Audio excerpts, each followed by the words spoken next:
Namo Ratnasrayaya Namo Arya Balokiteshvaraya Bodhisattvaya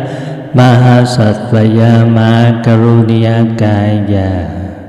Om Savarabhaye Sudannatasya Namoskava Imam Arya Balokiteshvara Ramdava Namo Narakinde Harima Vadasame Savata Dusubum Ayayam Savasada Nama Vasata Namo Vagamava Dudu Tariyata Om Avalokika Lokate Karate Ere Maha Bodhisattva Savasava Mala Mala Maha Maratayam Kuru Kuru Kamam Duru Duru Vayayate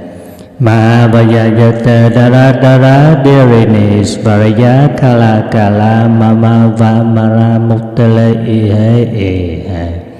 Jinda Jinda Sam Prakali Vasa Vasam Brasaya Huru Huru Mara Huru Huru Iri Sara Sara Siri Suru Suru Bodhiya Bodhiya Bodhiya Bodhiya Matuya Nara Kindi Dasinina Payap Mana Swaha Siddhaya Swaha Maha Siddhaya Swaha Sadayoje Svaraya Swaha Nara Kindi Swaha Maranara Swaha Surasa Mukaya Swaha Sava Maha Asiddhaya Swaha Tadra Asiddhaya Swaha Pavakastaya Swaha Narakindi Vakaraya Swaha Mavare Samkraya Swaha Nama Ratnatvayaya Namo Arya Balokiteshvaraya Swaha Om Siddhanto Mentva Pataya Swaha